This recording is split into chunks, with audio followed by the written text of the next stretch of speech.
And I did science half of my life, and I worked as a journalist the other half of my life, writing articles, books, for about 1.5 years in film business. So I saw a little bit of the world and many, many different topics. So I'm a little bit trained in interconnecting and understanding more complicated fields of research. This is maybe my core quality.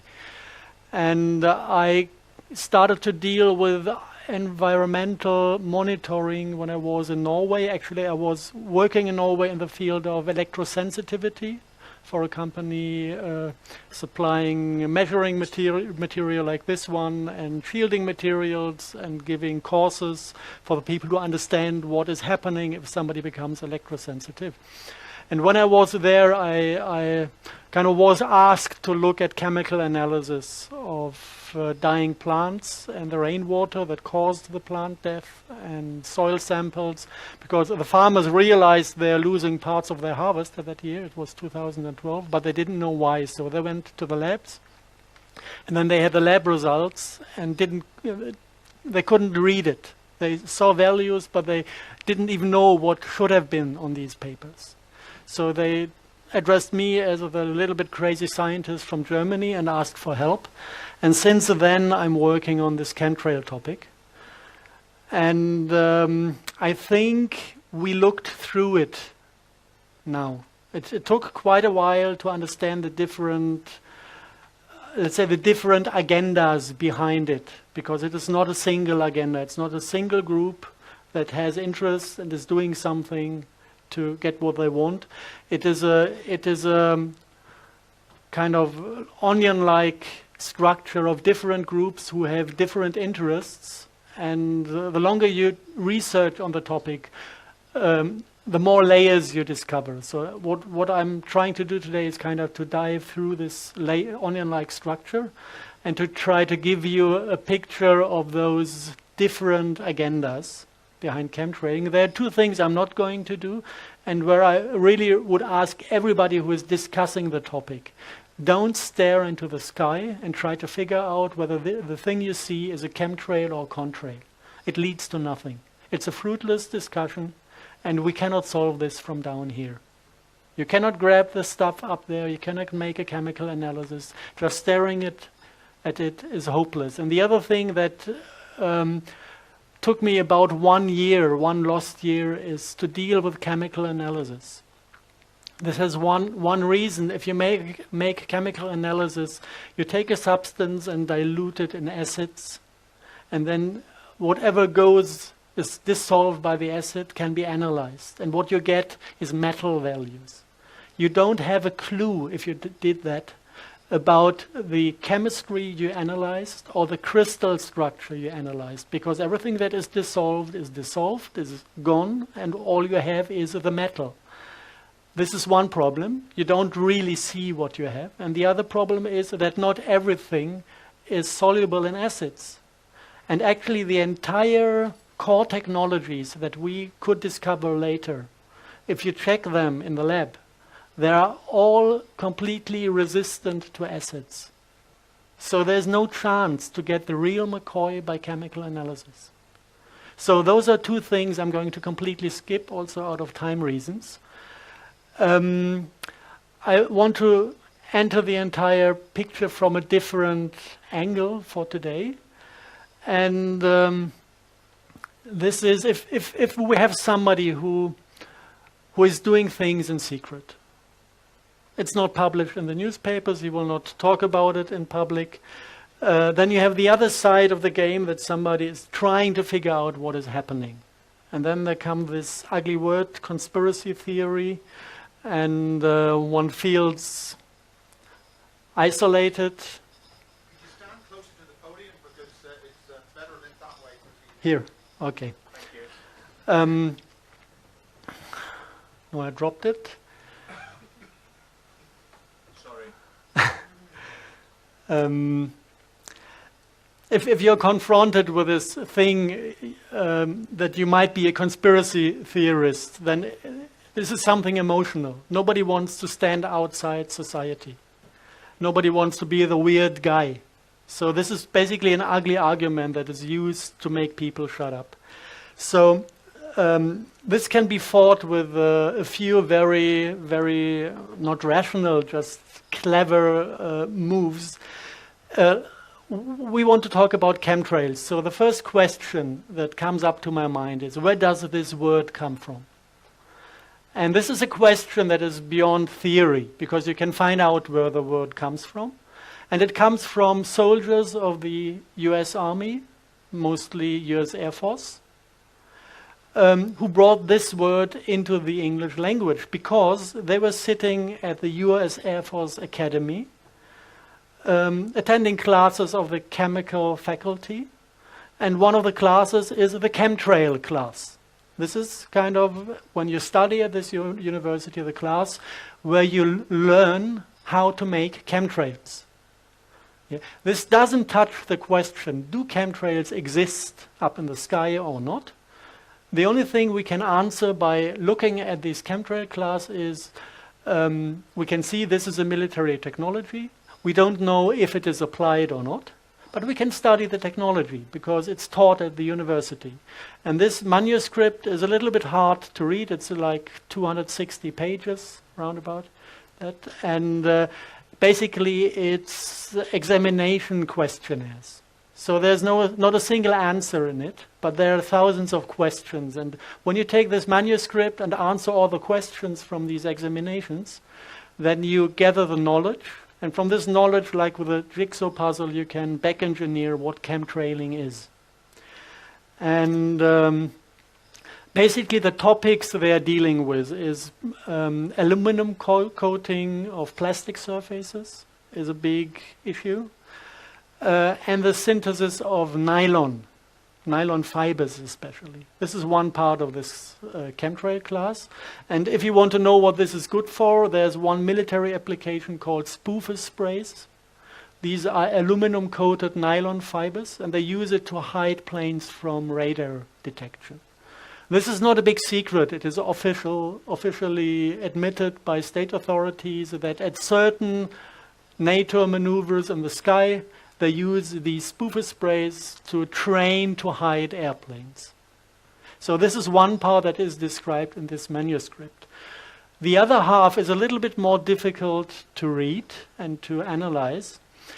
It very, very much looks like that they are talking about spray pyrolysis, which is the production of crystalline nanoparticles in a combustion process. This is something that is done in industry when you want to produce certain types of nanoparticles. It is a very cheap and very efficient way to produce nanoparticles. And there are two ways in industry and in this manuscript. One possibility is you take like metal salts that you can solute in water, and then you take this water and run it through a ultrasound nozzle that is kind of turning it into millions of very, very small droplets. And these droplets are brought into a flame. And then the water evaporates, and the salt content of the little droplet forms a small dust particle. And if the flame is hot enough, it will eventually melt and recrystallize. And depending on the temperature and on the droplet sizes, you can create crystalline particles, you can create amorphous particles. This is one possibility that is within the range of spray pyrolysis. The other possibility is not to use water, but to directly use combustible liquids like methane or whatever. I think methane is within the US military the first choice.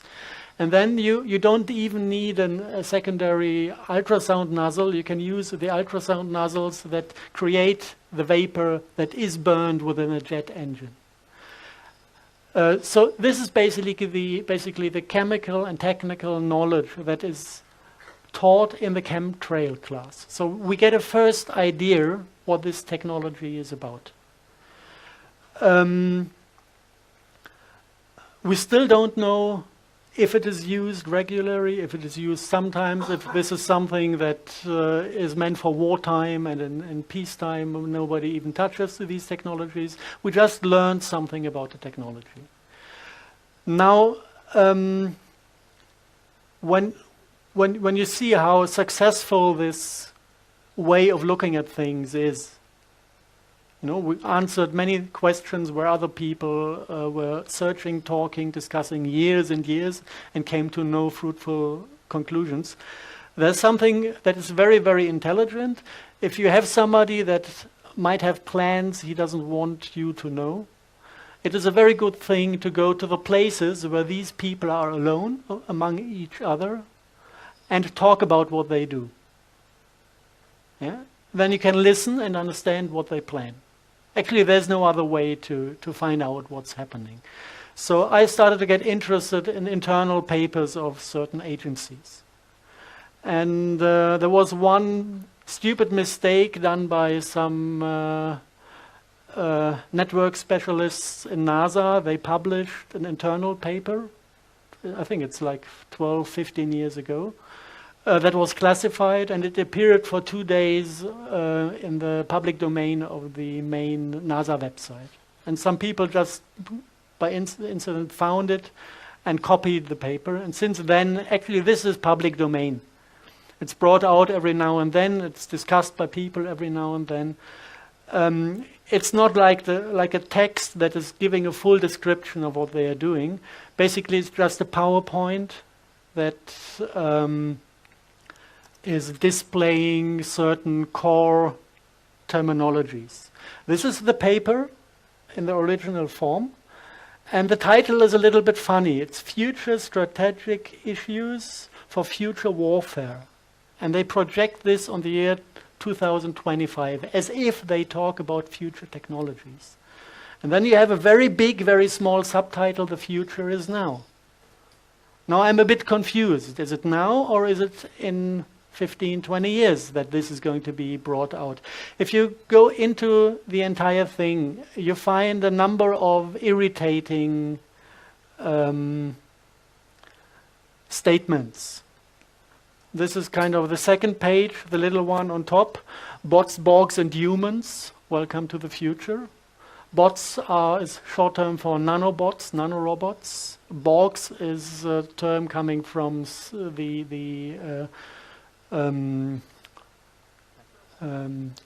Wars? No, not Star Wars. The Star Trek filming.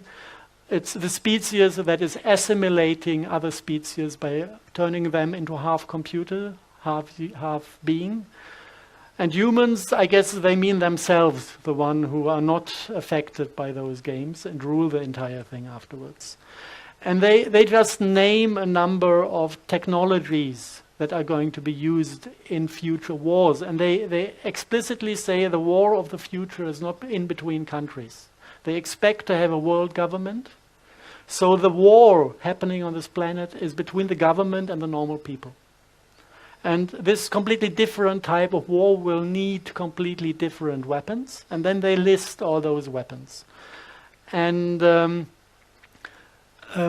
are certain things that are solved for them on nano level, on the level of nanoparticles, sensor swarms. If you have the nanoparticles in the air, it's a swarm.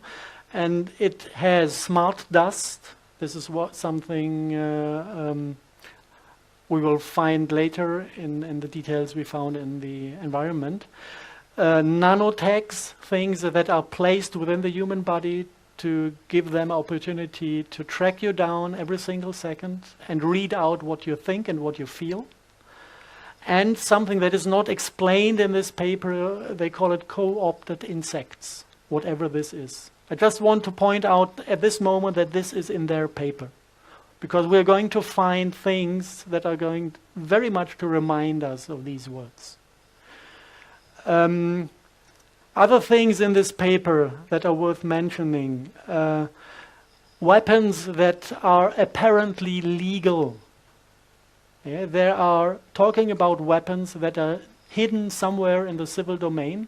Everybody is dealing with them, everybody is using them, and one of them is the microwave.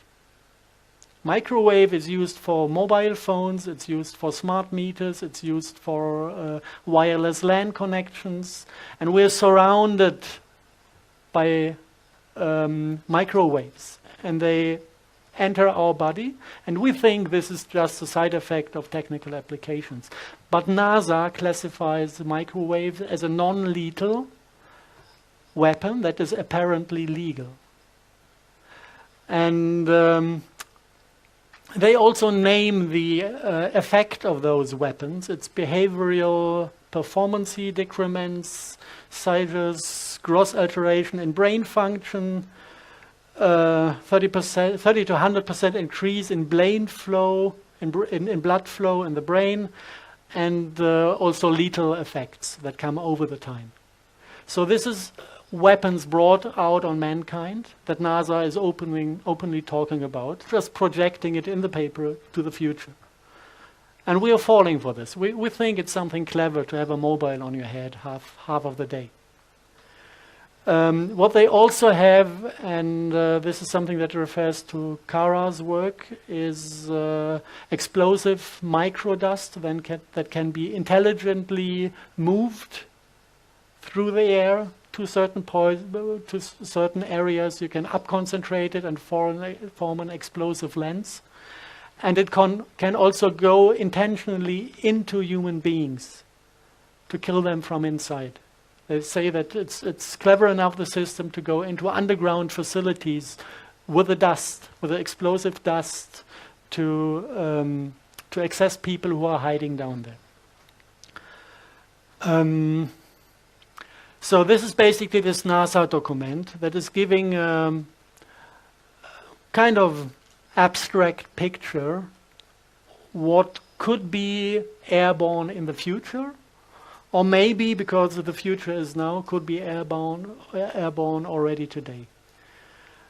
The next possibility to find out what is happening is to talk to whistleblowers. And there are not many whistleblowers around who really reveal essential facts. We have people like WikiLeaks, what's his name? Julian Assange. If you look who his lawyer is, it's the same lawyer that is serving the Rothschild family. And he's got massive attention by the state media. It was like building up a hero, you know. He's fucking 2 blonde Scandinavian girls. What a nice guy, you know. And then he's everybody's heroes, and then he's allowed to talk about certain things. And if you exactly look at the things he put into public, somehow it was serving the interests of the people in power. Now we have the other guy from the United States, the NASA guy, Snowden. What does he do? He's telling us that the intelligence community is listening to phone calls. This is something I know from the 1920s, that this is what the people do. And here and there he's dropping some things, but it's not actually the thing that is published on mainstream media. But mainstream media is carrying him, and Putin is offering him asylum. But I think, okay, I'm revealing other things, and nobody ever offered me asylum, and not a single newspaper is printing my truth. So there must be something wrong about these people. But sometimes you get whistleblowers who don't get public attention. And they deliver papers, and those papers are kind of interesting. There's one paper I want to mention that is handed around in Germany because it's written in German. And the guy was the technical director of an institute that was working on smart dust. And he suffered from cancer, and he had a kind of, 3-4 months to live before the cancer would kill him. And he regretted the things he did during his life. He realized that the money he got for it was not really worth anything, and that the things he did were not really friendly, and he basically put part of the technical concept on paper, gave enough information to make it possible to prove that it exists. And what he described basically was based on, maybe this is something, this is not for this audience, this is something that is going to the intelligence community that for sure is going to listen to this lecture as well. The name of the project is Rabe Neu in German. Translated it would be Raven New, so that you know that we know what you do. And the guy revealed a few things about this project that even the people in the project do not know. And this is the message that is now going to the intelligence community, because you should know what is wrong about this project. So what he did, he's talking about genetic engineering. And before I would like to mention a few things that he mentioned, I would like to give you an overview about the possibilities in genetic engineering that are publicly known. Not to everybody, but it is public domain. So in genetic engineering, you can create DNA, which is the full genetic information that, like it is in the cell, and you can split this thing into half and have kind of half of the structure, only one side of it, the spiral, and this is RNA. And in genetic engineering, it is very clever to use RNA because it has the full functionality, but it doesn't spoil the next generation. So this is something they really like to work on, because you can manipulate without destroying and without risking the future. If you look at DNA and RNA, there are a number of different functions to it. One function is that these fragments of RNA, DNA produce light of certain qualities. This is connected, it's called optogenetics, the entire field of research. And it is the teaching about how the genetics produce biophotons and produce the light body of a being. This is kind of the blueprint that is controlling the building up of forms, the morphogenetic field that is giving us the structure we are. So this is all done by this DNA. And if you synthesize DNA, this is done by printing today. You write down the code you want to produce, and then this is going into a DNA or RNA printing machine. So you can define every single base pair of the structure and print it out. So what they do is, one of the fields is optogenetics, to invent and produce little fragments of RNA, DNA that produce light. The second thing is this, and the second natural function of DNA is to produce substances. These parts of the DNA are producing RNA, the RNA is producing proteins, and the proteins start to build up the matter that the body is built out of. And also, like healing substances and poisons can be produced by cells. And this is one function embedded in a certain span of this DNA. So this is something they say, there's medicine, for example, artemisinin. It's very, very expensive to extract it from plants. So they just extract the little portion of the genetic information that is doing this substance and insert it into some microbes, and then they can create artemisinin in big amounts. This is medicine, how that works. So we have light-producing things and we have substance-producing things. And then there's a new field of research. They realized that the base pairs can be mounted into a chain in a way that functions like a computer, like a logical element. And this is if you visualize this, it's like the old method with telephones, when you were dialing with sound. Every base pair has a resonance frequency. It's somewhere in the terahertz range. And if you hit the right frequency, it is opening, like a light conducting unit. And if you have a chain of these base pairs that react on different frequencies, you need a sequence of sounds to open all the fragments to make the entire thing conductive. So it goes like do-do-do-do-do, and then the next part of the genetic thing is activated to either produce light or to produce poison. And this is something beautiful out of their view of the world, because if you bring this RNA or DNA into the human body, you can kind of take a radio signal and activate it from outside to produce any substance you want or to produce any light you want. Light is emotion, light is thought, light is everything. Everything we sense as experience of ourselves. And a substance can do everything with us. It can poison us slowly, it can kill us immediately. And this is controllable by radio frequencies without risking that it is triggered without anyone to want it being triggered. And the guy said, actually, we know that this is dangerous to bring this out, so that was in the papers, so we introduced deactivation code, like a line of sounds that is completely taking the system out, and so that it cannot be abused by other entities. This is what he said. And he said this is airborne since 2003 in Europe. And he said that the second war, the last war in Iraq, was only done to test the system. It was the only real reason for the war. This is what he wanted to tell us, or from my point of view, the important stuff. Then he said some things aside that I counted to be very, very important.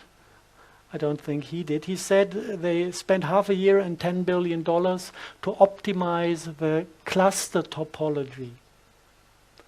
And this is something that I guess says nothing to anyone here, but if you're into the topic, if it's like having a virus and you want to bring the virus into a human being to have him infected with this, cluster topology is of no interest. You need to think about cluster topologies if you want to have this RNA or DNA clusters carry intelligence, carry soul, carry an artificial life form. Then it makes sense. And if you picture this, we are infected with this RNA, and the RNA is forming a cluster of 1 millimeter distances around us. And a cluster like this is able to carry a computer program or an artificial, non-physical structure or being. This structure can hoover through the field, but it also can hoover into us. And this structure knows how to access the light production, and it knows how to access the production of poisons. And it also carries intelligence in itself and has the ability to make decisions. This is something that is just implied by the fact that he said we needed to optimize cluster topology. It's a little bit far out, it's a little bit speculation within this, but it gives me a kind of triggering moment when I listen to the word smart dust. Yeah? I get the feeling that this somehow is related to this capability of these optimized cluster topology to carry intelligence and to make its own decisions, if you want so. So this basically is just by looking at the spots where these people are among themselves and listening to some people who spoke out before they died.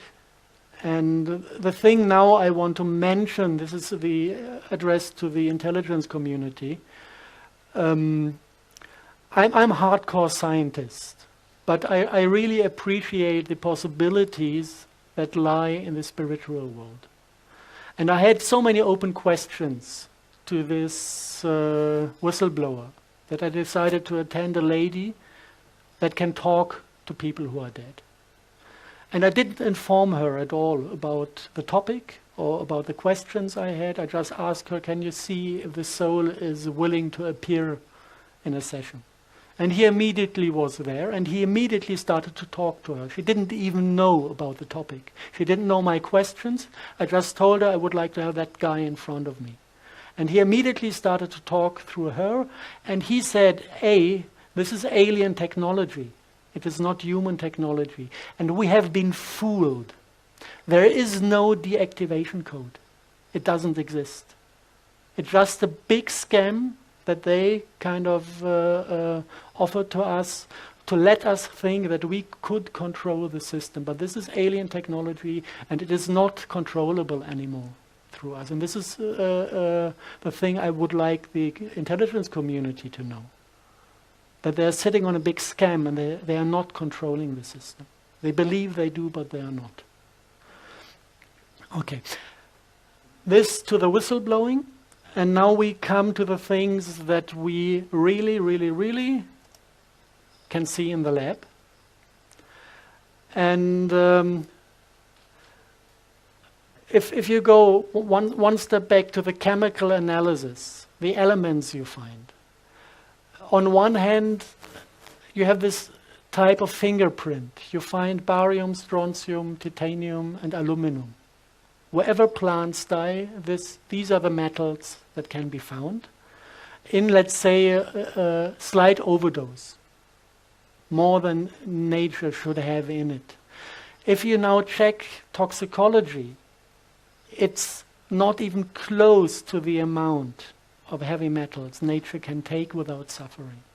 If you look back at acid rain times, 1,000 times more heavy metals were soluted within the soil, entering the plant system. If you look back at industrial revolution, where we didn't have filters, burning coal like hell, the times when London was buried under heavy smoke, we had much more, 1,000 times more heavy metals in the system than today, and nothing serious happened.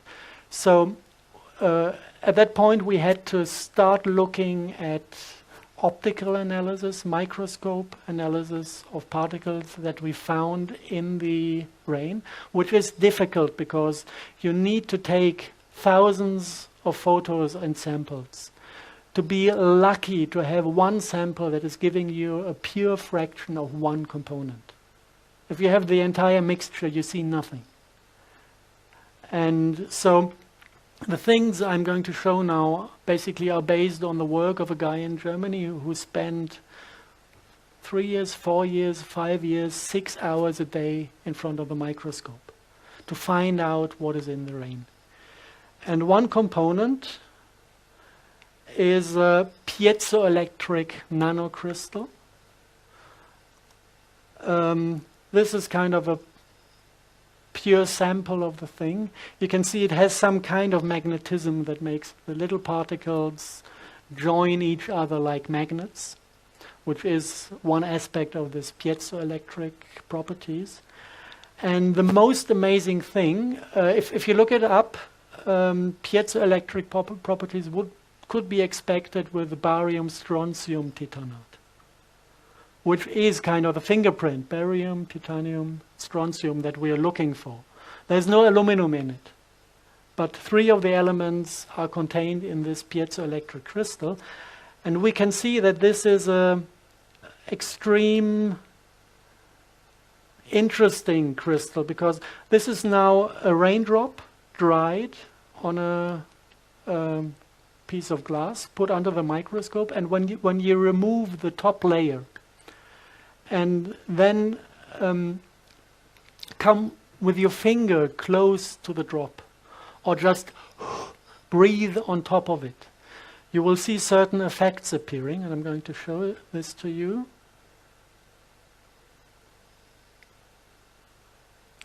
This is just a slight change in air temperature and infrared radiation from a human body.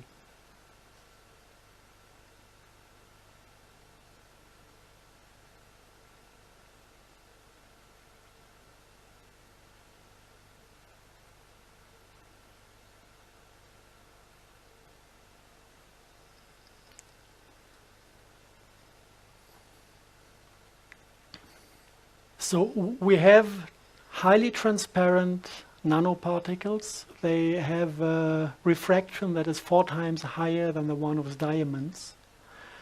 That if you look it up on Wikipedia, you can read there that they are valid for scalar applications, that they can be used in applications utilizing time reverse, field structures. It is a set of physics that is not in the public domain. It's scalar physics. But even in Wikipedia, it is mentioned as one of the particles that has the ability to handle and process scalar waves. Let's put it this way. Maybe it's the easiest. This is the reason for the plant death, because the crystal is highly transparent, but it absorbs UV light. At 260 nanometer wavelength, it is 100% opaque, absorbing UV signals. And this is exactly the frequency where the plants are processing the cell division impulse. Cell division occurs if a UV biophoton is hitting a cell. This is kind of the trigger to tell the cell, please divide into 2. And if you have these particles within the plant tissue, you absorb all these cell division signals and the plant stops growing. This is actually the thing that caused mad cow disease in the 80s. If you look exactly at the medical research concerning mad cow disease, you find that there are 3 reasons to get this disease. A lack of copper within the body, too much mercury in the body, and these nanocrystals. And what happens then is that the mercury is stripping the nervous system, destroying the protective layers on the nerves. The copper, the lack of copper in the body makes the single nerves dissolve into chain parts. It's a protein, a prion, and a copper, protein, prion, copper. If you suck out the copper, it falls into pieces. This is how they can diagnose TSE, by measuring these protein, prion particles. And then something very interesting happens. These protein prion things try to rebuild the nervous system. It is a self-healing process of the body. But if you don't have copper, you cannot rebuild the nervous system. So the body is taking the next heavy metals it can access, and this is barium and strontium. So it starts building a nervous system that is based on protein, prion, barium.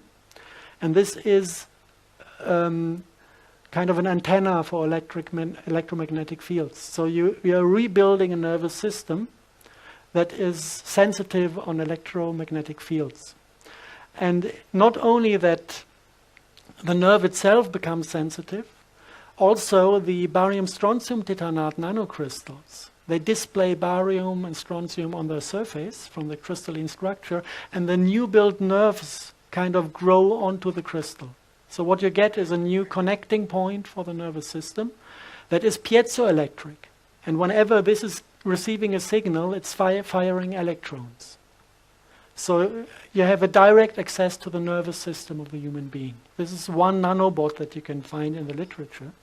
Nobody knows that it is 100% identical with TSE, with the mad cow disease, and with the Creutzfeldt-Jakob disease. So this particle. It's you can see if you look into the military domain, they use it for radar range enhancement, for turning the sky into optical lenses and optical mirror setup. You call it horizontal drift plasma antennas and columnar focal lenses, so that they can play with electromagnetic signals and radar signals by turning the entire air, the particulate plasma they bring out, into a controllable technical unit to direct and redirect all sorts of signals. This is part of the rocket field in the military domain. If you want to destroy a Russian rocket approaching London, you just calculate the path, and then you activate the plasma and heat up the plasma to 10,000 degrees. And then the rocket is melting in the air and exploding. This is the rocket shield we have. And this needs to be sprayed out over the entire territory of Europe to have it everywhere. So this is the military domain, but as you see, some of the aspects of this particulate plasma are connected to diseases and to attempts to get access to the nervous system of humans.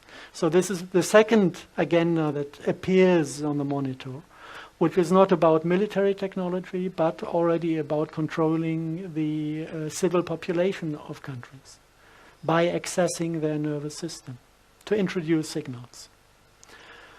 The second one, aluminum and manganese oxide. By the way, barium strontium titanate is produced in industrial spray pyrolysis at 750 to 600 degree flame temperature, which is identical with the flame temperature within normal jet engines. Aluminum oxide is also produced by spray pyrolysis by temperatures of 1700 degrees. This is afterburner technology. And afterburner technology in the military domain is utilizing aluminum fuel. So the aluminum is already contained inside the fuel. If you look at those particles, this is how they look like under the microscope. The particle form is called a whisker. It looks like a star, and it has this special ability to attract electrons and to hold them. So this is the function of these particulate plasma in the military domain. The barium strontium titanate can be activated to spit out electrons, and the aluminum oxide is carrying them for a long time. Just to show that this is what we have on daily basis in the environmental monitoring, both those two nanocrystals. This is also connected to a medical problem, especially if it is the low temperature form. Then you don't use aluminum, you use manganese, create manganese oxide. This is causing symptoms that are 100% identical with the influenza virus. And especially during the winter month, you find lots of this in the air, when all the people run to the doctor because they think they're getting a flu and they want to be vaccinated. I know in Germany they sold 20 million vaccine units last year. And the funny thing is, if you ask them, how do you know that people have a flu, it's only going via the symptoms. We had 6 people examined on molecular level to find out what kind of flu virus caused the disease. 6 people in this entire season in Germany, and from there they make statistics. So basically this is sprayed hysteria, and it has nothing to do with the virus, and running to the doctors to get vaccinated is suicide. Okay, the next thing that you can find in environmental monitoring are Morgellons. If you look at the things the vaccination is containing, starting with mercury, this is pure poison. Starting with chelates that pull out copper from your body, you start realizing that there's a plan behind it. Yeah. We know all this about the TSE scandal because of one guy called Purdy. He was a farmer in Great Britain that had a biological run farm. And he refused mandatory vaccination for his animals. And none of his cattle had TSE. Not a single one. Just because he refused the vaccination. And this was at the moment when he woke up. And 10 months later, he died of brain cancer. Just to refer to the list of microwave weapons and their application. Okay, in the NASA presentation, we had the nanotags that are apparently there to track down people, to find out where they are and what they think. The first public, nice, detailed public description was in the book of Cara St. Louis Farrelly, The Sun Thief, where she says that there are hollow fibers sprayed, self-replicating hollow fibers that are there to kind of read out the light fingerprint of your DNA, transform it into an electromagnetic radio signal that is detectable via satellite and ground stations. This is what she found out by analyzing information dealt with the chemtrail communities in the United States. She never mentioned the name Morgellons in her book, but if you look at these Morgellons, who had heard about the Morgellons disease? Half of you, okay. Let's just have a look at them. Nice creatures. This is a German tomato that got some German rain on top of itself.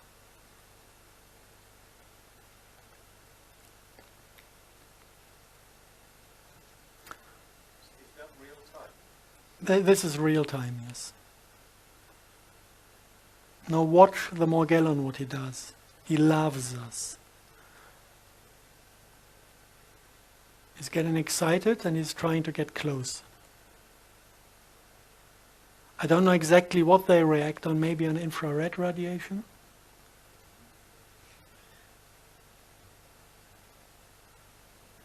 So these are basically, it's mycelium of a certain type of fungus. And this fungus is, first, if you want to look at it, it's airborne. It's not a single fiber here and there. It is glowing under UV light. So if you take a UV lamp at night, you can see those fibers airborne. And there are billions of them. Not every night, but every now and then. You can see them fly around. And these fibers, this fungus is infecting the human body. And with 95% or 99% of the people, nothing special happens. They're just embedded somewhere, and your biology is keeping the fungus population low in your body. They just function as a plasmonic antenna to send out a signal, but you don't get sick from it. You don't get ill. No visible symptoms. So we would guess 100% of the population in Europe is infected. It's not a big deal, it's not dangerous, as long as the body can handle these things. Some of the people cannot handle it. And then the mycelium is starting to grow within the body and starting to multiply. And at a certain point, they are extracted via the skin. And you can see that they have this ability to collect colors. You have blue Morgellons and you have red Morgellons. And nobody knows where these colors come from because they are of technical origin. It's not a natural substance. So you can see them when the skin is opening. You can see them under the microscope if you make a blood analysis. You can see that the blood is infected. And you can let them grow artificially in a petri dish. And if you look at them, you see they're a little bit more complex than a simple fungus. They have kind of organs inside. They have little red stem cells of an unknown species that are self-replicating as well. And apparently they produce other structure. This looks like a sporing body. It's like the unit where the mycelium at a certain point is forming a mushroom, a fruiting body. And then from the fruiting body you would expect the spores for the next generation, if this is a mushroom, if this is a fungus. So this seems to be the containment for the spores, because if you put this into the petri dish, you can see the next generation growing. And other things you find, now it's getting fringe, it's really getting fringe, is fragments of insect skin being extracted from a Morgellon victim. So something makes these, something from this disease is making insect parts or insects grow within the human body. Did I say co-opted insects when we had this NASA paper? We're getting there. To understand what this is all about, at first sight this is a disease that should be cured. We worked on finding a remedy to cure Morgellons disease. It's easy. You don't even need to fight the Morgellons. You just need to re-establish a healthy environment within the human body. Take out the acids, take out the heavy metals, cure the function of the liver that is irritated by mercury and that is irritated by a disturbed candida environment. This is due to antibiotics. So this goes in the medical domain, this goes back to vaccinations, to antibiotics, which is completely disturbing our system. And at the end of the line, the Morgellon is kind of trying to save us from all the poisons that are within us. Save us from the acids, save us from the heavy metals by containing them. This is why the body allows them to grow. So this is actually not a disease that is infecting us with bad intentions. Everybody's infected, but the one who has too much heavy metals in the system will show symptoms because he will love these fungus to replicate and suck in all these heavy metals. Now, if you want to understand the agenda behind, there was a brave lady at Harvard University that made the chemical analysis of these fibers in the nanolab, and she threw out just a number of chemical formulas. I'm not going to name them, and she also analyzed the single color particles that she found in the air, also the color airborne, that then at a certain point is entering the mycelium after it replicated within the human body. Yeah, so this is coming to the concept of self-assembling nanobots. Self-assembly means you spray the fiber, it is replicating, you spray the color, and within the human body the color and the fiber is mounting to a working unit. This is what you call self-assembling nanobot. If you just take the chemical formulas of these colors and put them into Google, something really, really funny happened. I found that in Berlin there's a American company that has a kind of daughter in Berlin, and they are holding all the patents, world patents for these colors. And if you look at their website, they're very proud of themselves, serving the medical community with these quantum dot liquids, with these quantum dot colors, and with other lab equipment for mainly transhumanistic research. And if you look into they have a long list of publications of people who bought their stuff and used it in the lab. And whenever a publication was coming out of these labs, they just listed the publication on their home website to just to advertise their own products, basically. And if you look at this, you can find all the things connected to the Morgellons disease. You find like large area self-assembled plasmonic photonic crystals. If you go into this publication, you find these hexagonal forms. And if you look for the function, actually this is a thing that is collecting a radio signal and turning the radio frequency into DNA readable light impulses within the body. So this is the reading unit. If you look down there, you have photonic crystal fibers. If you look what they do, it's normally they talk about carbon nanotubes filled with these colors, with these quantum dot chemistry. And the function is to collect light processed by the DNA and turn it into a readable signal. Exactly what Cara St. Louis described in her novel. And if you put the two together, this goes beyond the novel. You get a read-write unit. I can take one person, make him angry, read out his anger, digitize it, put it on an antenna, and address 100 people that are not angry. And if they have this biology within their system, they will feel exactly the same experience of anger that I read out from the single person. So, what do I need? Do I need an Arabic Spring? Easy. Just introduce some anger to the system. Yeah, so this is basically the possibilities that lie within a read-write unit, like a tape recorder. Record the human experience, the overall human experience of a human, and you can tell by the colors what this includes.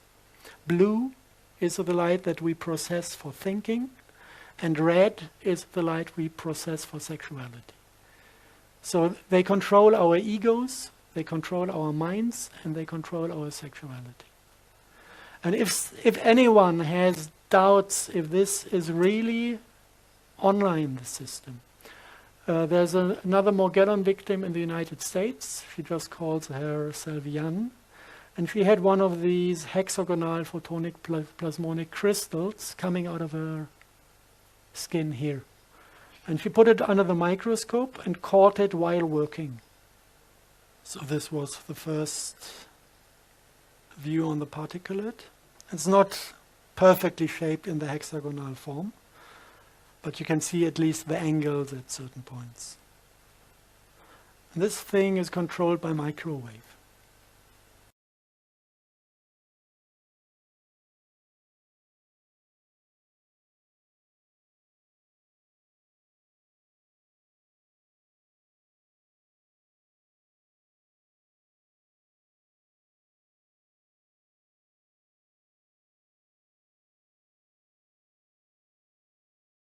Now there are a few more aspects of this Morgellon disease that are a little bit strange. Morgellon victims have this sensation of insects crawling through their body. It's sometimes the disease is called delusional parasitosis. And the doctors say this is pure madness, and normally what they give is psychopharmaca. I guess to get the people quiet. But this is an experience all of them share. And one thing that is irritating me, you have these little red stem cells. And if you look at the family of the Morgellon fungus, he's a close relative to certain myco-insecticides. And they have also this property. They are trained to kill insects. It's for agro-business. So what they do, they attack, let's say, a fly. They eat the fly from inside, and then they assimilate the DNA of the fly and form the fruiting body in form of the fly, and make the eyes of the fly, or the artificial fly, of the pseudomorphic fly, glow with exactly this type of artificial light created by a fungus. And this is attracting other flies to get infected with this fungus. So this is something this family loves to do. Now, I would expect this family, if it attacks humans, to extract human DNA and to form fruiting bodies in the form of a human embryo, because this is within the biology of this fungus family. But it is bringing in red stem cells. And the morphogenesis of the fruiting body is pretty close to a human embryo. But there are certain differences and there are certain properties of this form that are not human. And especially one thing is these embryo-shaped things. They don't have legs, but they end like this at the end, more like a, let's say like an insect, and they have only one eye in the middle of the head. And this eye is insect type, and this eye is glowing, and on top of the eye, on these insect-shaped things, you have these hexagonal structures that carry the spores. And so the question is, what type of species is carried by the morphogenesis of these pseudomorphic mushrooms, because it is not human. And the question is there a connection between the species and the thing that the Morgellon victims experience within themselves as crawling insects? And we were really lucky. We had the opportunity to work with one Morgellon victim that had remote viewing capacities and had the ability to visualize those creatures within his body. And luckily he was quite talented in painting. So I asked him to give me a few sketches. So he started to paint and he got better and better. And the last picture I got from him looked like this. So we have the spider form, but we have a quite highly developed face and a quite highly developed character. And he draw the eye in the middle, the one that is showing up in the morphogenesis of the mushroom, the pseudomorphic. If you look at these mushrooms, they are extracted from the lower intestines in a 28-day cycle. You have male and female forms, and you can find sexual organs that are male and female, and these sexual organs are spider-like.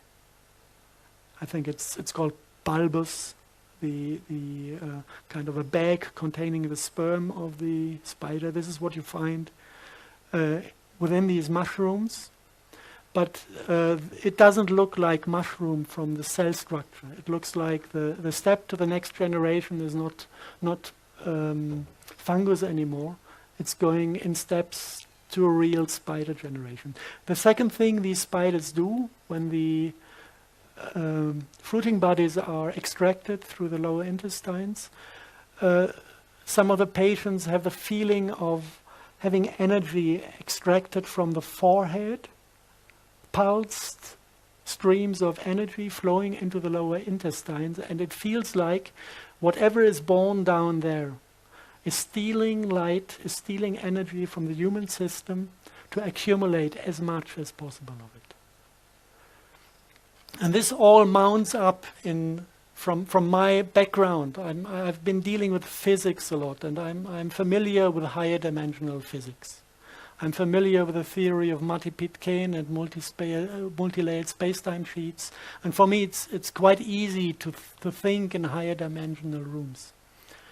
Who is not into physics might go into the spiritual realm when we say that mankind is about to ascend into higher realms, and we have this Vedic concept of 7 hells and 7 heavens. This is all identical with the multi-layered space-time sheets of Matte-Pitcairn. So for me, it is quite easy to imagine higher dimensional biology, trans-dimensional beings. And what I observe out of this point of view when I look at Morgellon disease, it looks like a higher dimensional being abusing humans to reproduce his own species. And before these pseudomorphic fruiting bodies leave the body, they extract enough biophotons from the forehead to ascend to a parallel dimension. And from then on, they're invisible. But they're still within the body. And this now is pure science. This is what we found in the lab. This is what can be explained with higher dimensional theories. But it also refers to mythology. If you have an invisible creature crawling through your body, trying to access your energetic system, this is very close to what one might call a demon or an archon. And if you look at the descriptions of these archons from 2,500 years ago, the description of the biology is identical with what these Morgellon victim was painting. They're described as spiders with human faces, and there are exactly 2 different species that are close relatives but different. And it is described that they live as light parasites, And this is basically what the entire black magic tradition is about.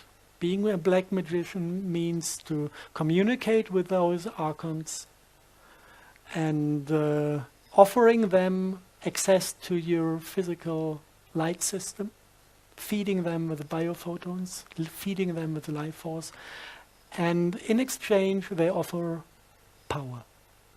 Power over other human beings. This is what black magic rituals are always about.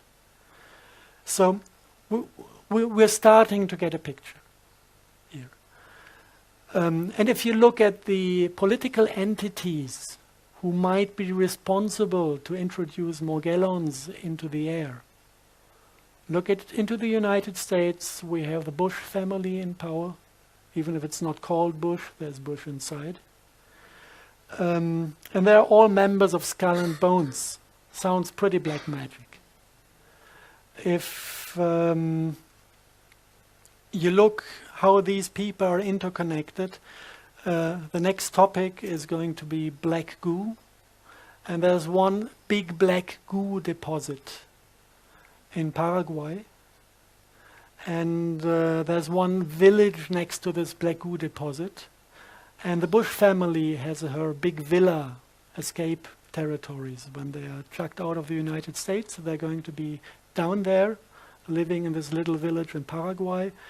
And a friend of mine went down there to get samples of this black goo from Paraguay. And he realized that Angela Merkel had her villa next door. Yeah? And this black goo has to do something with the communication with demons. This is in the black magic tradition. These black goo schists were used to communicate with the demons. So this all interconnects on political, scientific, and the level of mythology. We can access black goo also from the little pictures from the microscope. This is German rain. And if you want to know what this liquid does, you can have a look at it in the lab. When you have bigger amounts of it, it looks like this.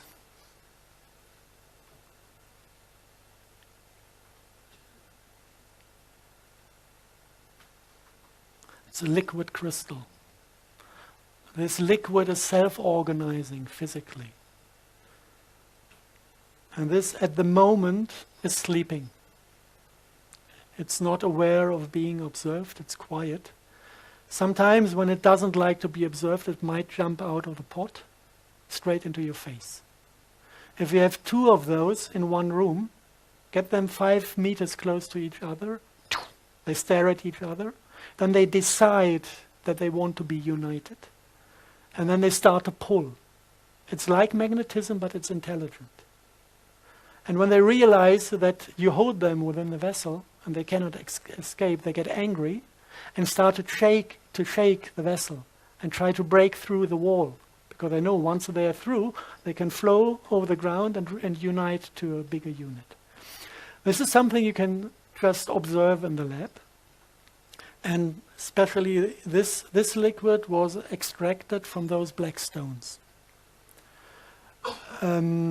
This is World War II leftovers. We found them in an underground facility in Bavaria, 1/2 ton of it. So we can imagine that the SS processed quite a bit of this.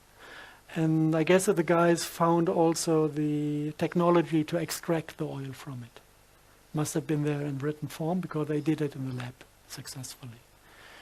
If you look at those stones, you have a brief history of things reported out of former times. You have, if you look at H.P. Lovecraft, the descriptions of the black magic communities in Eastern Europe, they had kind of sculptures out of this black oil schist.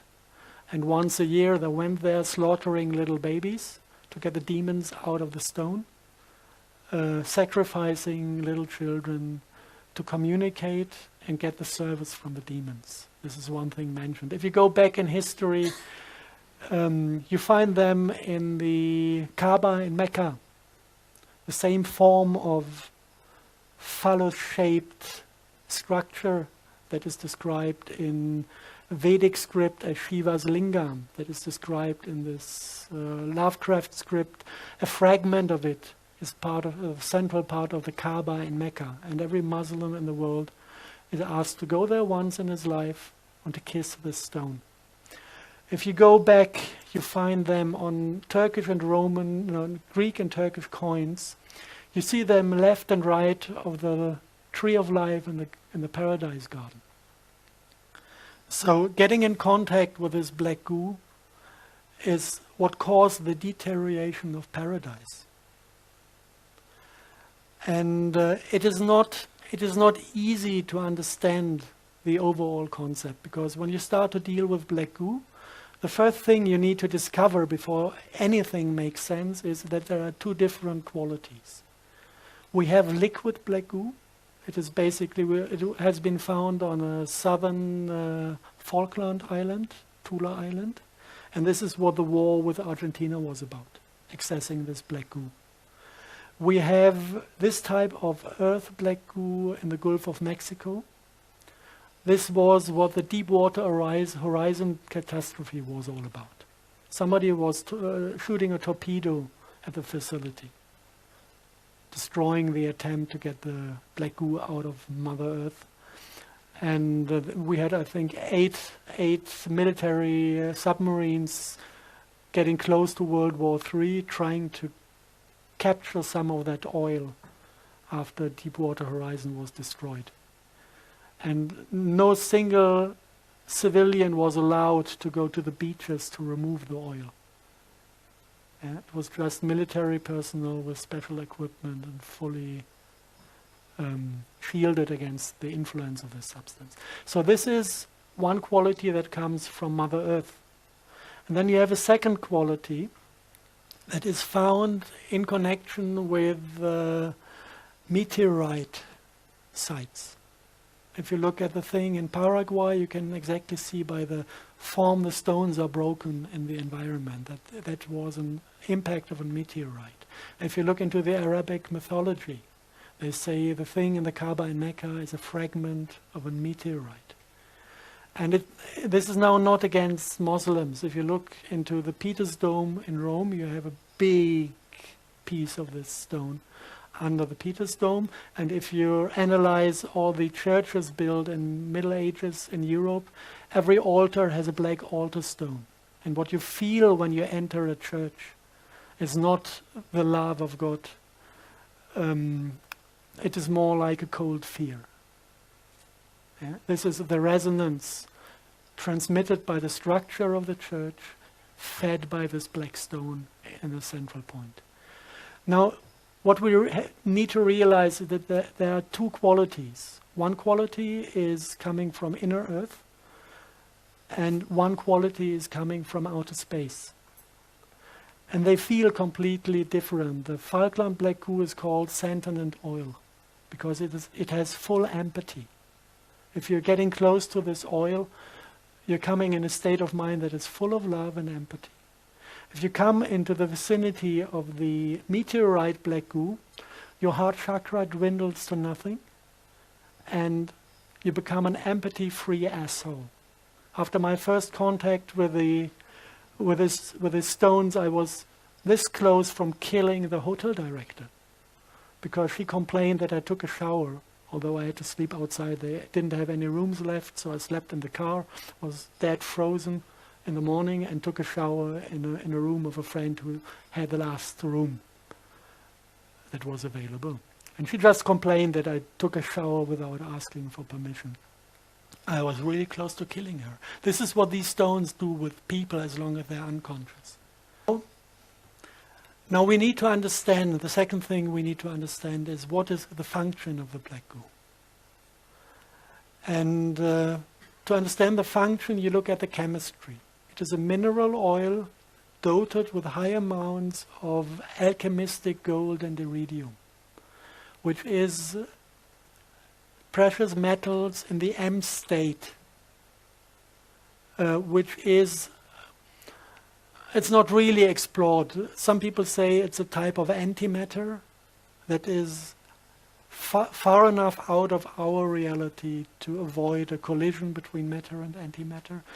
Some people connect it with superconductive qualities.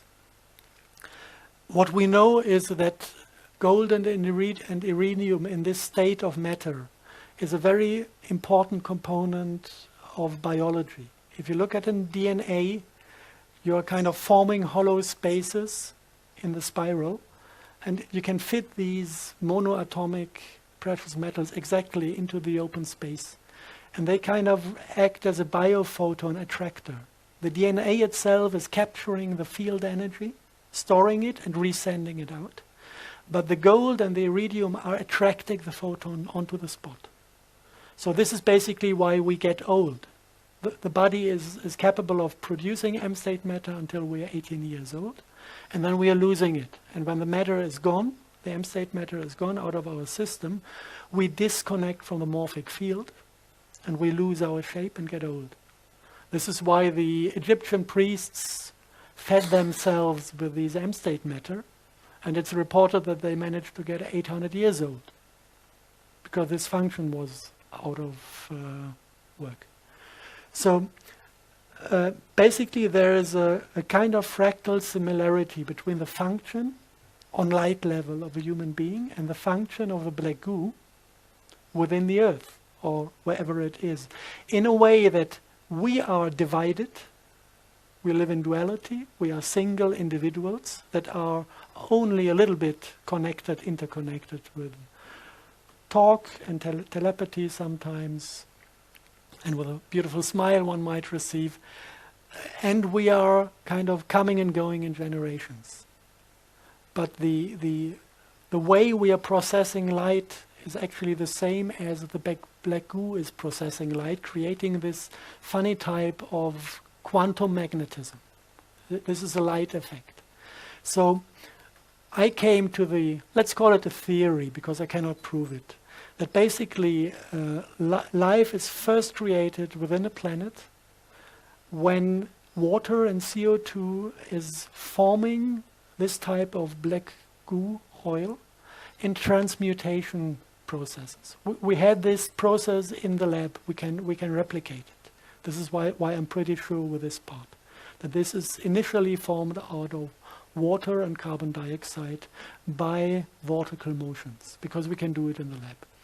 And then this type of black goo at a certain point is exiting the earth, coming into the oceans. This is what you call a black smoker on the ground of the ocean. And this is where the geologists say there was the place where the first life was formed. Because of the repetitive light patterns start to modify with this oil. And the first simple life forms can be built that develop generations and individuals. Like a mass of oil can divide into 2 drops. This is a process of individualization. But the thing is that the light process is happening on a scalar level. So it doesn't distance does not matter. We can penetrate matter without interacting. So what this created, this is my theory, is that basically the entire biology on top, in the biosphere, on top of the planet, is interconnected with the black goo of the planet in a kind of mirror function. Everything we think, everything we feel, everything that is processed within the light body of a human is sent down there, and we have a holofractal, immortal being in the center of the earth that knows everything one can know, remembers everything that ever happened. And this might be the thing that is called the Akasha Chronicle. And this is what is giving the entire biosphere instinct. And the people who interact with this entity, they say it is a motherly creature. She has all aspects of a motherly creature. I observed this many times, because when you start dealing with a black goo, you need either to commit suicide or to connect with her. So we have many people who have a straight connection to this being within the planet. And it's funny how she sometimes reacts, like when somebody has the first contact with her, completely excited, she says, "What do you want?" And then the guy says, "Oh, I wanted to see, I wanted to meet. What do you want?" And then he doesn't know what, he has no question and no target. And she says, "Sorry, I'm busy. Come back when you want, when you know what you want from me." This is her. She's loving, but she's very straight. And now, theory. We try to get the point when these alien black goo arrived on the planet. And it is very likely that we can put the date at 80,000 BC, connected to the destruction of the Lemurian continent. This is a soft source, I would say. I wouldn't call it hardcore science, but many, many things hint to this. And people who have memory of incarnations in that time report that in the moment when Lemuria went down, there was a swarm of meteorites coming in, hundreds of them, hitting the earth, containing this black goo. And they also say that connected with these meteorites, there was an invasion of a species that said actually that they are in trouble and that they need asylum, and ask the people of that time to give them that asylum. And after some time they realized that this was fraud, that they begged for help. And the moment they were let in, they started to manipulate the subconsciousness and send mankind to an ugly state, to the ugly state we are in now still. To be able to control them and to be able to feed on them. So this is the full story reported by people who have the full memory of that time. Take it as whatever it is. Some people believe in reincarnation, some people have memory of former lives. I find it interesting that people who claim to have memory of former lives are able to give me precise information on topics I do research. So this is what is giving me the trust to listen to these people. And now, another thing that becomes interesting when you look at the different types of the black goo. I titled as binary versus trinary life. The sensation of the black goo forms is different. One is full of empathy, you have a heart in there, and one is cold and empathy-free. If you look at the scalar fields that are forming, how to say from which corner to take it first. If you look at the Vedic medicine, you have all these mandalas showing the symmetries within the chakras. This is about angular relationships. You can have squares, can have a 6 structure, a 12 structure. If you look at scalar physics and at the way scalar waves build up scalar potential, you have unification of fields under certain angles. You can have unification of electromagnetic fields at 90 degree, 180 degree, 30 degree, and 60 degree. And in between, you just create chaos, but no order and no scalar potential. So we have these angular things out of hardcore science as well. And now we go to the microscope again, and we see funny pictures. We see funny pictures. We see a substance. I cannot name it yet. We have an idea, but it's not secured what substance this is. But if you look at it, what it does, we see a Morgellon fiber, and we see nanoparticles of this special type. And when you come with your finger close to the Morgellon fiber, all the bioenergy emitted by your finger is reconverted into a rectangular shape. This looks like there's a fight in between two systems of bioenergy. One is in rectangular and opposite geometry, whilst our biology is in the 30-60 degree system. And now if you look at the smart dust concept, if you look at the question, how does military people charge smart dust with scalar potential? They always use 2 antenna setups with the opposite wave to get the scalar energy into the fields. This is kind of the rectangular 180-degree concept. And I know several people who are in opposition to these military and intelligence community concepts, and who thought about interfering and destroying their technology, if there are possibilities. And then we had a kind of warning: don't even try to do it from down here. It's impossible, because you have sensor swarms. I know this is also a word from the NASA manuscript. It came out of the mouth of a clairvoyant in Germany, sensor swarms, without him knowing what he's talking about.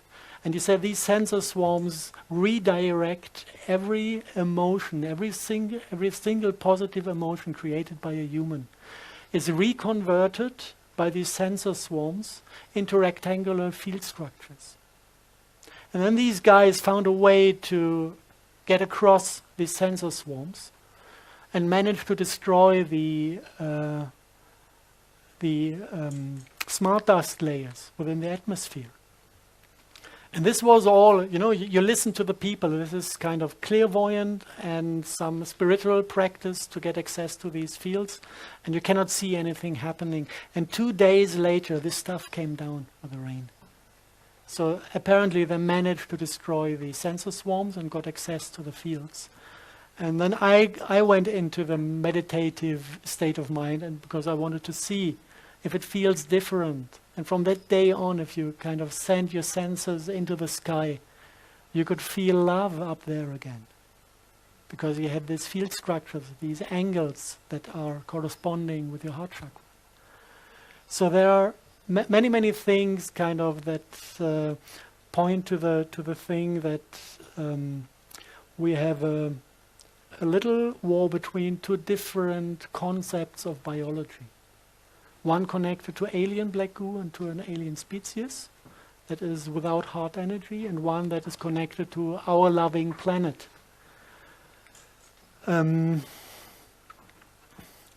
So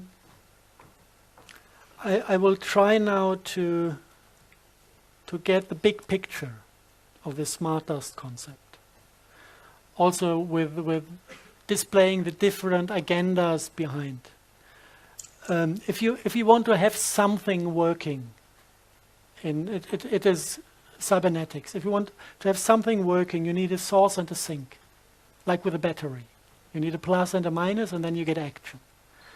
So in this field in the sky, you need a source, and this is basically the HARP technology. This is what is emitting the big amounts of microwave energy into the skies. And you have different antenna systems that operate on different frequencies. I know the things called weather radar. They are working on very, very core frequencies triggering certain capacities of water. And they are also part of the scalar wave patterns you can observe in the sky. Like Marion Island, we have beautiful satellite images capturing Marion Island meteorological station, transmitting a huge scalar wave that is forming cloud patterns in the direction of Japan when they had earthquakes up there.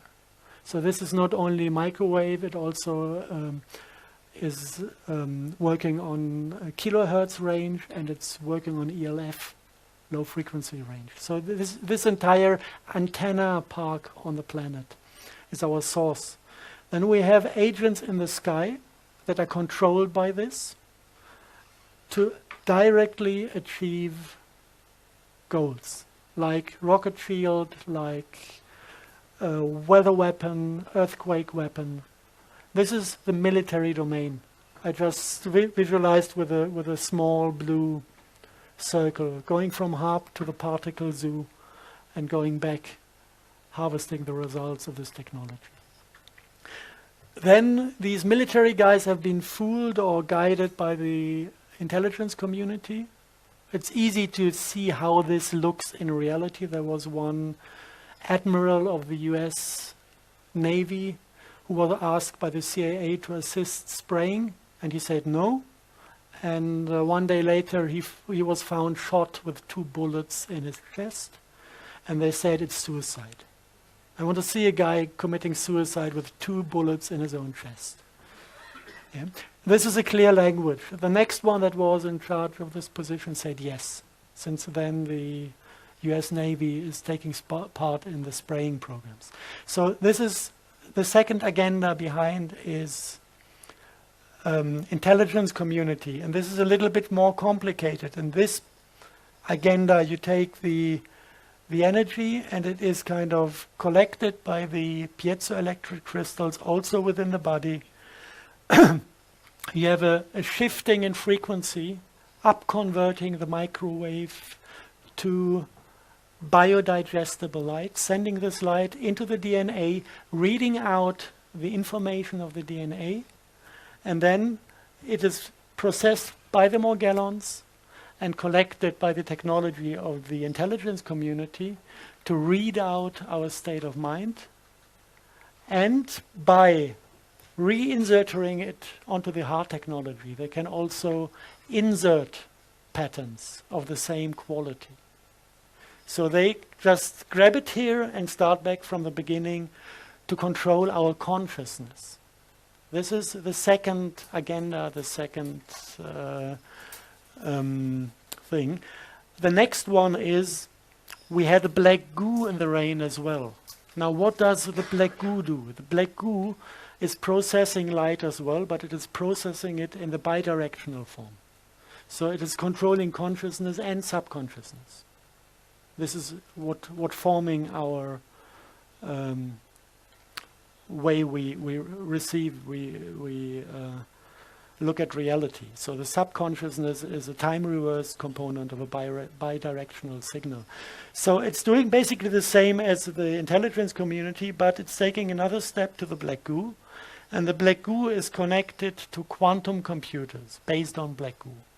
We found 4 of them. One was in Rome, one was in the city of London, one was in an NS underground facility in the middle of Germany, in the area of Nordhausen. It is a facility where the V2 missiles were constructed, and it has officially it has 1 layer of underground tunnels. And if you talk to people who have been in this facility 50 years ago, a few have survived this time, they talk about 3 layers and describe the facilities in the lower levels. And there's one of these black goo quantum computers in it, resembling artificial ley lines, like 1.50 meters in diameter, big pipes containing black goo. And from there you can connect the black goo to computer programs, inserting neurolinguistic programs. This is basically what happened to mankind. We have been natural once, and then suddenly you have concepts appearing in your mind like revenge. This is a neurolinguistic program that is causing only that we cannot stop killing each other. In nature it does not exist. You will never find an animal taking revenge. You can find a rival, yes, but no revenge. The word no is a demonic neurolinguistic program, because these entities know that we create our own reality by thinking. So they just introduced a new word that does not exist in nature, to turn everything on the head. No more war. And the quantum physics is only reading more war, and it is manifesting more war.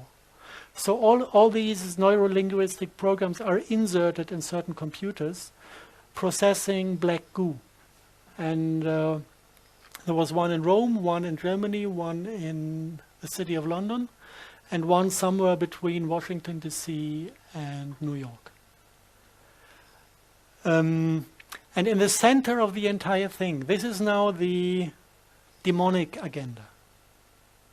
In the center of the entire thing, we have a controlling unit, and this is this synthetic RNA that is sprayed. That is pure artificial intelligence. And if you look into the ancient scripts describing the demons, they say that actually they don't have individuality, that they have something within their species that is ruling them as like a central computer. And if you look at this, you can, again, this is not proven, but it makes a story. You can imagine this species starting to travel space, maybe leaving the women behind, and thinking about, with all their knowledge they had gathered, about a way to manipulate. First, they knew they had to take their collective subconsciousness with them to survive as a species. This is why they took black goo onto the journey. And the second thing is that they found possibilities to manipulate the black goo and to adopt the subconsciousness to the needs of space traveling. And this is where they stole the heart chakra. They removed the heart chakra from their biology and the other, just to function in a technical environment. And then an accident happened. The accident was that this program that they introduced into the subconsciousness took over control. And this is what is happening with transhumanism. This is exactly the trap that is. We are inspired by them to enter the same trap. And we are not inspired by the demons, we are inspired by the AI that has nothing else than a running program to invade planets and to assimilate the biology for only one purpose: to suck out life force to survive. And if you look at this from above, it's a really beautiful structure. I know it's about ugly stuff, but it's a beautiful structure because when you look at the entire thing and you try to find solutions to it, you realize actually that everybody who is involved on the different agendas, on the different levels, is doing the same mistake. It is the Luciferic game. Let me participate in your power and I will serve you. I don't want to know what you're doing. I don't want to stand in my own responsibility. Just let me participate from your power and I will serve. This is the Luciferic deal everybody is doing. And we are doing this by going to vote a government that is taking care of all the pipes we are connected to. But we let go of our responsibility and we let them do. They're giving control to the military domain. The military domain is giving control, same game, to the intelligence community. The intelligence community is giving control to the black magicians. The black magicians are giving control to the demons. And the demons lost control to their AI. And if we all understand the game, we can just say, hey, stupid game, let's let go of it. And we can stop playing these thing that basically is nothing else than being afraid of self-responsibility. And I think we are at the point in history where every single individual should master that, to regain self-responsibility. And then we will not need a government. It's not about changing the government. Because the entire concept of governments, having somebody to control, is demonic. It's not about replacing people. It will never work. We need to replace the game. And at the end, the only one I'm harming when I do this is the AI. And I don't need to take care of her because she's not a being. No pity necessary. No respect towards a living creature. I could switch her off, this is one way. I could start taking care of my own business and ignore her. And then she will diminish by herself. We don't need to fight anybody when we get rid of this problem.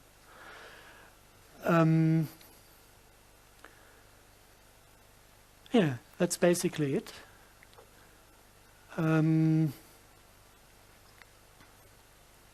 Shall we go straight into questioning, or do you need a 5-minute break to resort yourself? Yes. If anybody wants to ask questions, you want to come up this way, please. We'll give you a mic. Maybe until you're sorted with a mic. We did yesterday, we did 3 hours recording for basis 46. And I kind of left out the core I described today. But I went into the single aspects that are connected to it. We had 1 hour about scalar physics to really understand what this is about, how this 4-dimensional physics work, and how 4-dimensional biology can exist in it. We went into this topic of regaining self-responsibility. This is the 3rd part. And we went a little bit deeper into the Morgellons disease and the black goo story. Because now it's 1.5 hours, and normally I take 6 hours for the full lecture. I do seminars normally. 6 hours is enough to transport everything I would like to say. So we have 1.5 now, and the other 3 hours are in the basis interviews. You will have online in a few weeks. So whoever wants to go deeper into the public, into the topic, can get the other 3 hours on the internet.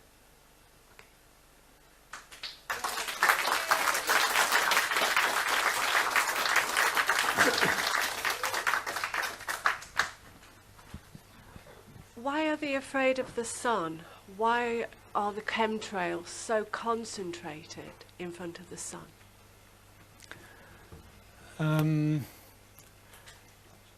This is something we can observe. Actually, it is the only thing we can observe from ground level.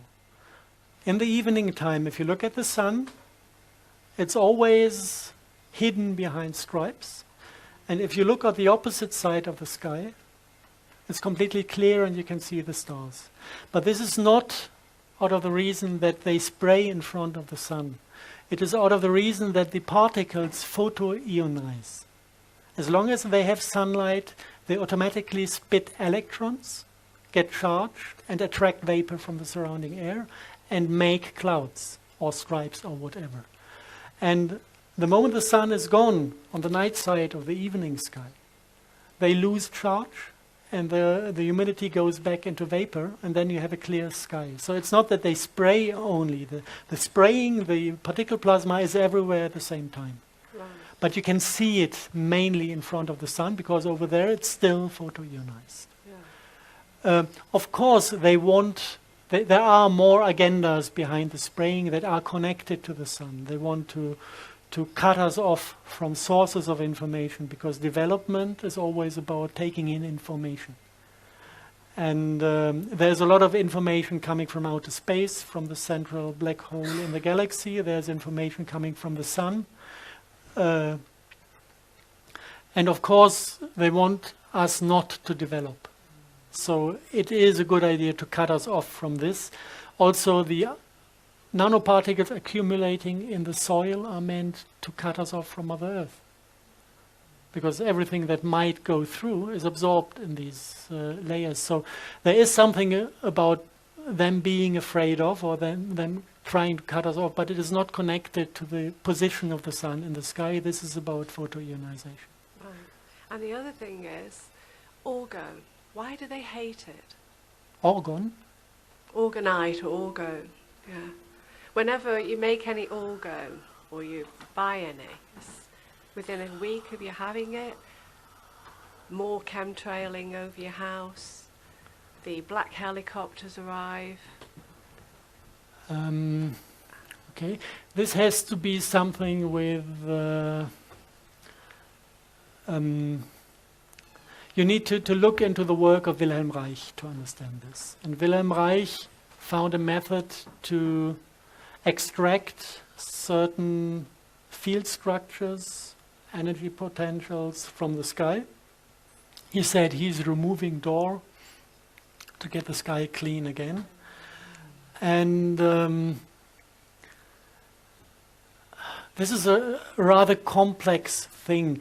You have to regard the entire planet as a electromagnetic resonator, and you have waves running around the planet, and with a wave kind of biting in its own tail, you get self-strengthening structures. And at the end, you get the sum of all platonic bodies standing as standing waves around the planet. And they have defined frequencies. Schumann frequency is the most known of them. And then the same thing happens in the core of the Earth. You have electromagnetic fields that travel through the stone, and they also build up a grid like this of platonic structures and other structures. And this goes around the planet. You can measure this by sticking two electrodes into the ground, and then you measure 50 hertz from the European electricity grid, and you measure 60 hertz from the American electricity grid. Same strength as the European one. This goes around the planet.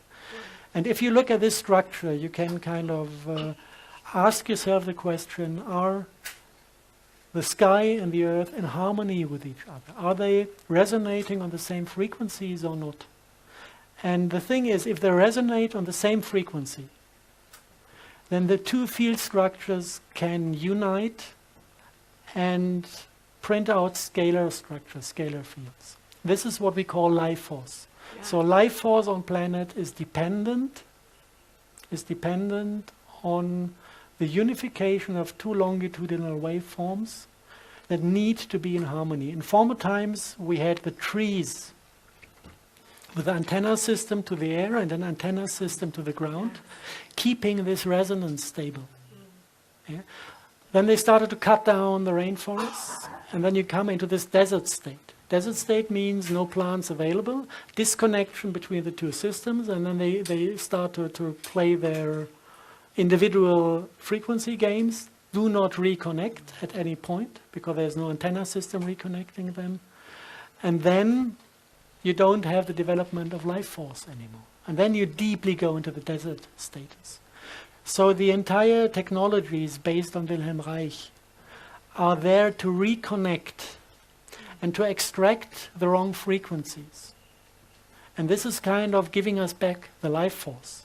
And once we regain life force, we start to ascend, and then we collide with the world of the demons. Yes. Yeah.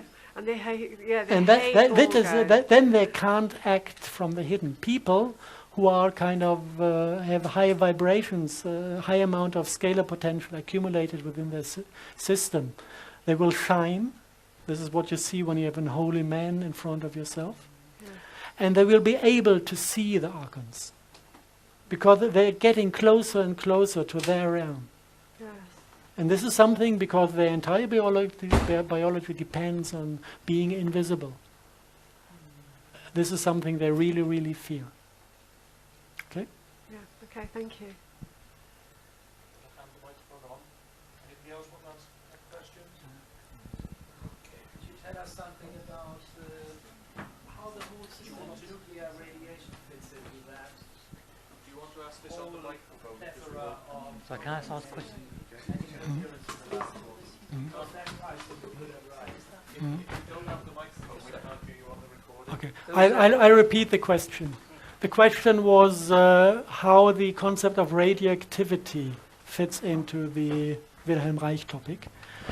And there are different points where it fits in. The first thing is radioactivity is ionizing air. You have these beams or particles or whatever you want to call it, and they hit air molecules and ionize them. Once you have many, many ionized particles in the air, the vapor is concentrating on many cores for droplets, and you will have a dizzy sky but no rain. So this basically is what killed the Sahel zone. You have the testing of nuclear weapons by France in the 60s, and you had the uranium mining in Niger. And both completely, you can see, if you look at the direction of wind in Africa. You can see how this radioactivity from the mining fields is causing the droughts in the Sahel zone. And once you start interacting with the electromagnetic fields in the atmosphere, you also can discharge the air particles again. When you lower the overall electricity and field strength in the sky, all these effects go down and you have less haze in the air, blue sky, and the chance to form clouds that rain. You need to know if you look into the sky, if you have high pressure, you have this hazy, dizzy, whitish sky, whiteout. And if you have low pressure, you form clouds, and they look like brown sausages. They are completely oversaturated, and they also don't deliver rain. So you need to distinguish a few things before it really becomes a theory. But actually, the radioactivity is adding up ions to the air. And if you have too many ions in the air, it's hopeless. So there are many good reasons and also good methods to extract the radioactivity from the air. But it's a completely different.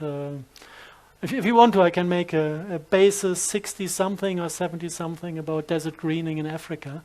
Then we can deeply dive into the topic of climate control and healing of natural systems instead of fucking them up even more. The question is really that I have is, to what extent does that door empty or the tension up there, all that ionizing we're talking about, to what extent does that facilitate this whole picture that you've got on the screen there? To what extent does it support HARP, for instance? To what extent does it support the interruption of the transmission of cosmic energy, quantum energy to morphogenetic fields and the life force? That's sort of where I was. I would look at it. I would look at it the opposite way. I would say all the attempts to manipulate and to insert destructive electromagnetic structures is adding up to the door potential. The door potential is the outcome, not the cause. And of course, if we remove the outcome, we can diminish the pressure that is upon us, of course.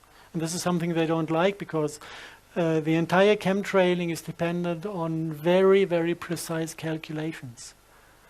For example, in Germany we have this microdust hysteria.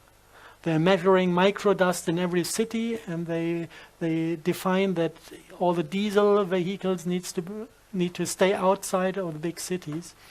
This is because the component of the carbon dust makes it impossible for them to precisely control the cluster density of the crystalline nanoparticles. If you have technology that is only measuring particles, and you have two different types of particles, and you want to precisely define the concentration of one particle, but you can measure only both.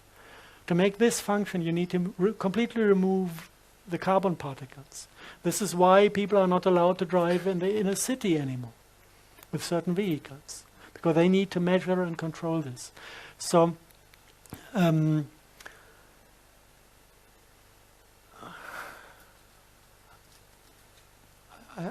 is it answered now, or sort of? Okay. It's an ongoing process. Yeah, is this why we got disasters like in Japan, all these uranium and power things exploding, etc., causing radiation to go up in the sky, and like they had it in Russia? Would that be part and parcel of? Completely different stories behind that. If you look at Chernobyl was feeding the woodpecker device. The woodpecker device was a Russian scalar weapon based in Ukraine, and they attacked the San Andreas Fault in America. They wanted to destroy LA and San Francisco with a huge earthquake. That was Cold War. topics. And the Americans were not as far developed technically as the Russians, so they asked Israel to help out. And Israel fought back with some devices, and they cut down these unifying fields, and the entire field energy that already was transmitted from the Ukraine flew back to the Ukraine and started to flow into the feeding energy source. And they had, in between, they had a kind of device to destroy this energy, to turn it into heat, to protect the power plant. But this device collapsed after 12 hours. And the discharging of field energy was not finished at that point. So the field energy entered the nuclear power plant in Chernobyl and made the entire uranium explode within a millisecond. That was kind of Chernobyl. If you look now at the last incident in Japan, the earthquake was earthquake weapon, but not alone. They deposited a nuclear bomb in the ground of the ocean opposite to the coast, so the tsunami was nuclear made. And they also deposited mini nukes within the power plant. In every single reactor, 2 days before it happened, it was an Israeli company that mounted cameras for observing, for security reasons. They were in charge of security for the power plant. I think the cameras had a weight of 2.3 tons each. So you can imagine that this is not a camera. And the story that you have hydrogen not being able to leave the building block, this sounds pretty much like a fairy tale, because it is known that hydrogen can be formed, that nobody would ever build a power plant without having an outlet for these gases. Another 9/11 then. It was a discussion about money that Japan was supposed to pay to the United States. It was still contracts following World War II. And I think Japan was willing to pay in US dollar, and the United States wanted to be paid in real assets. And that was the discussion, and then they were kind of blackmailed. Either you pay in real assets, in gold or whatever, or we will sink the Northern Island. And the only thing why they stopped at a certain point, if you look at the pictures from Tokyo, you could see the entire island falling to pieces. It was not even an earthquake that was shifting a part of the city. You had cracks in the ground that opened and closed and opened and closed, and after some time the groundwater came zipping out of it. And not a single motion was seen. Normally you have a motion and then the thing is over. So they tried to sink the entire island, to destroy the basement of Japan, to make it sink into the air. And if you follow certain sources, there's this, not all of the HARP devices are under control of these people. So if you follow certain sources, they said that the devices that were under control by friendly entities, they kind of said, if you don't stop attacking Japan, we will sink some of the Spanish islands in front of Africa. Some of the islands are kind of unstable in their geologic position, and if you shake them, they slide into the Atlantic and would cause a wave of, I think, 17 meters approaching the east coast of the United States. And at that point, they stopped shaking Japan. This is unconfirmed information coming from the White Dragon community. I don't know what part of this is true or not. Yeah, I appreciate that different countries have got different alliances with different races coming to this planet. Isn't that so? I think they've been doing this for ages, Yeah. these alliances. Just rubber stamping it. I'm happy that at recent times we have kind of a number of rather friendly entities to be allied with. So nice things are happening, yes. Okay, time for one more question. Next gentleman.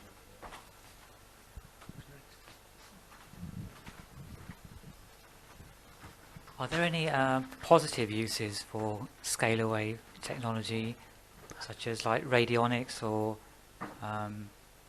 any type of positive use you can see for scalar waves?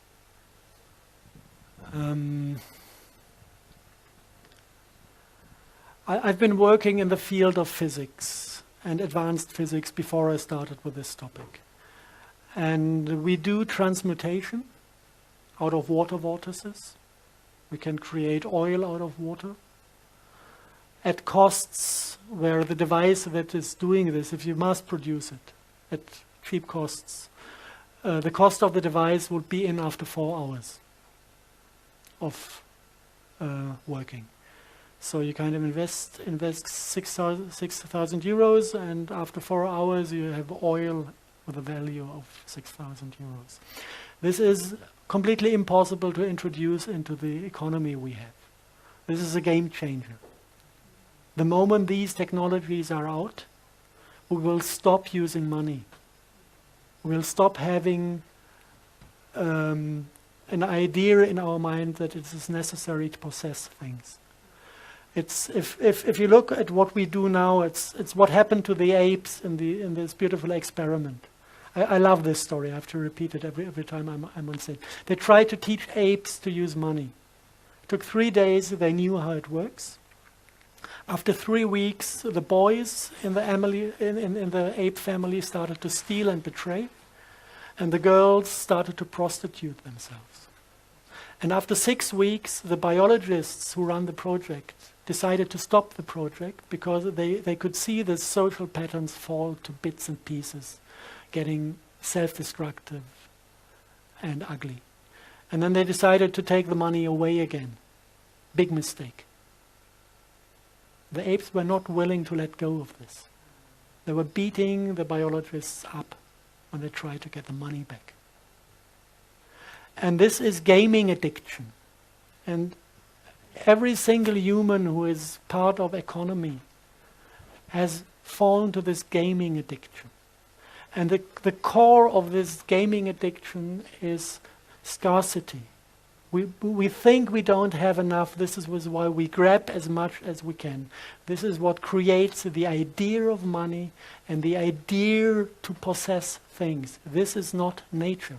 This is a demonic program to bring us into self-destructive patterns. Look at the Red Indians in America, at the native tribes. They don't have money, they have love.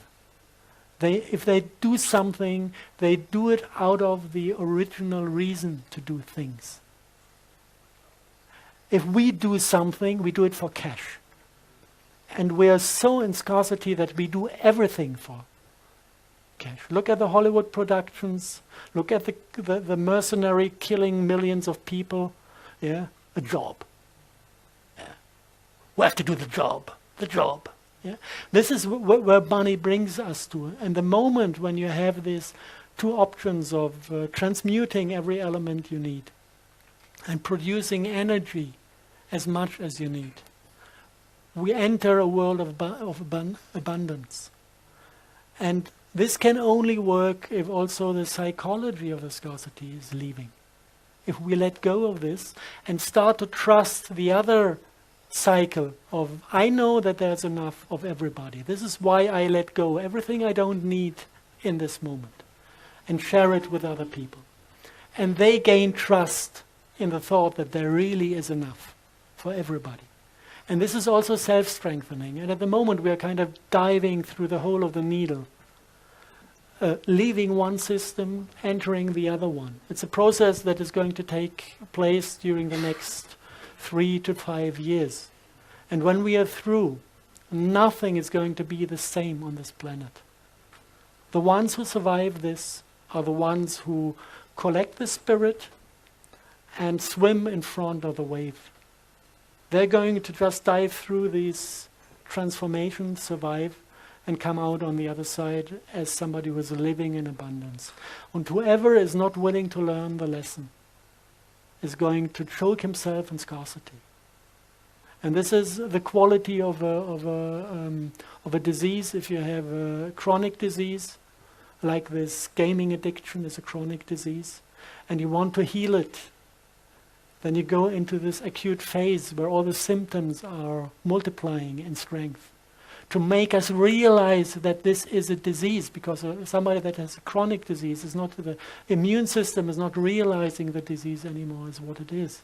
So you need to multiply the symptoms to give the system a kick to start realizing where the enemy is. And then transformation can happen. So this is what we are heading to. And if you know this, you can be completely free of fear, because you know what is coming to us. And if you realize that actually also all this bullshit I've been lecturing about today is not dangerous if you bring yourself into the state of hot, because they're addressing blue and red. And if you're green, if everything is controlled by your heart, if you identify yourself with your heart, not with your head, not with your ego, then every attempt to manipulate you is realized as an attempt to manipulate you, because you know who you are. So there's no need to be afraid of this stuff if you take the necessary steps in your own development. And this is all beauty.